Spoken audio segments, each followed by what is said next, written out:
এবার হচ্ছে অনুচ্ছেদ 10 এর ধারা হচ্ছে 244 থেকে 244-এর এর মধ্যে তপশিলি জাতি ও উপজাতি নিয়ে আলোচিত আছে। আর অনুচ্ছেদ 11 এর ধারা হচ্ছে 245 থেকে 263, এর মধ্যে রাজ্য ও কেন্দ্রর মধ্যে সম্পর্ক নিয়ে আলোচিত আছে। এরপর হচ্ছে 12 নম্বর অনুচ্ছেদ 264 থেকে 300, এর মধ্যে অর্থ, সম্পত্তি, মামলা এই নিয়ে আলোচিত আছে। আর এর মধ্যে 300 এর মধ্যে অনলি ফর সম্পত্তির অধিকার নিয়ে আলোচিত আছে। এবার হচ্ছে অনুচ্ছেদ 13, এটা হচ্ছে 301 থেকে 307, এর মধ্যে ভারতের অভ্যন্তরীণ বাণিজ্য সম্পর্কে আলোচিত আছে।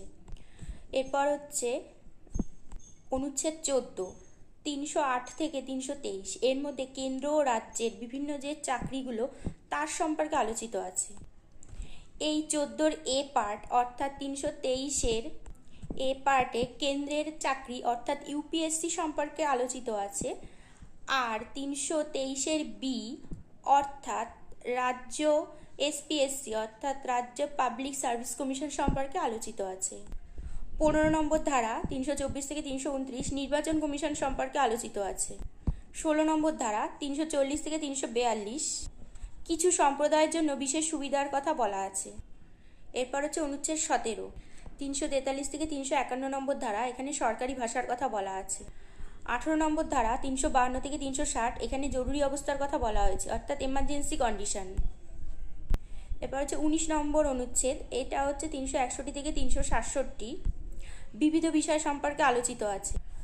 20 নম্বর অনুচ্ছেদ 368, এটা আছে সংবিধান সংশোধন সম্পর্কে আলোচিত, মানে সংবিধান সংশোধন কীভাবে সংশোধন করা হয় সে সম্পর্কে আলোচনা করা আছে।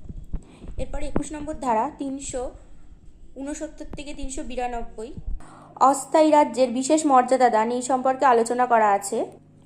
এরপর হচ্ছে অনুচ্ছেদ 22, এটা হচ্ছে 393 থেকে 395, এটার মধ্যে হচ্ছে সংক্ষিপ্ত শিরোনাম সম্পর্কে আলোচনা করা আছে।